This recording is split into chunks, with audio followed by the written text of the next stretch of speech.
৩ মাসের বেশি সময়ের পর আন্তর্জাতিক ক্রিকেটে ফিরছে বাংলাদেশ। গত ২ ডিসেম্বর আয়ারল্যান্ডের বিপক্ষে সিরিজ শেষ হওয়ার পর জাতীয় দলের পরবর্তী মিশন ছিল বিশ্বকাপ। তবে অভ্যন্তরীণ সরকারের সিদ্ধান্ত বিশ্বকাপ না খেলা, বাংলাদেশ টি-20 বিশ্বকাপ খেলতে পারেনি।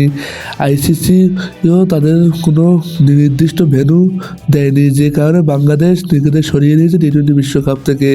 আর তারপর থেকে ৩ মাস যাবৎ বাংলাদেশ আন্তর্জাতিক ক্রিকেট থেকে বাইরে। সব কিছু ঠিক থাকলে বাংলাদেশ আবারও ফিরতে যাচ্ছে আগামী মার্চ মাসে 11ই মার্চ। আজ এক সংবাদ সম্মেলনে এমন বিজ্ঞপ্তি দিয়েছে বাংলাদেশ ক্রিকেট বোর্ড বিসিবি। জানিয়েছে সফরকারী পাকিস্তানের বিপক্ষে ৩ ম্যাচে ওয়ানডে সিরিজ শুরু হবে সেদিন। বিসিবির প্রকাশ করা সূচি অনুসারে পাকিস্তান ক্রিকেট দল ঢাকায় আসবে ৯ মার্চ। দুদিন পরই মিরপুরে শেরেবাংলা স্টেডিয়ামে সিরিজের প্রথম ম্যাচ। সিরিজের 2টি ম্যাচই ১৩-১৫ মার্চ অনুষ্ঠিত হবে। সব ম্যাচেই দিবারাত্রি। খেলা শুরু হবে বাংলাদেশ সময় বেলা 2টা 15 মিনিটে। মিরপুর সিরিজের দ্বিতীয় ওয়ানডে শেষে পাকিস্তান দল ঢাকা ছাড়বে 16ই মার্চ।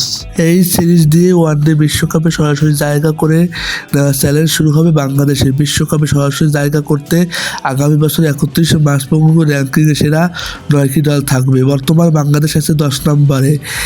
এই বছরে সব মিলিয়ে 23টি ওয়ানডে খেলার কথা রয়েছে বাংলাদেশের। তো সব কিছু ঠিক থাকলে বাংলাদেশের মিশন শুরু হতে যাচ্ছে 11ই মার্চ পাকিস্তানের বিপক্ষে প্রথম ওয়ানডে মধ্য দিয়ে 3.5 মাসের এই বিশাল সময়ের পর আবার মাঠে নামতে যাচ্ছে বাংলাদেশ আন্তর্জাতিক ক্রিকেটে। বন্ধুরা, সকল ধরনের নিউজ সবার আগে পেতে আমাকে সাবস্ক্রাইব করে রাখো, পেজ থেকে দেখে রাখো, পেজটি ফলো করে আমাকে সাক্ষী থাকো। সকলকে ধন্যবাদ।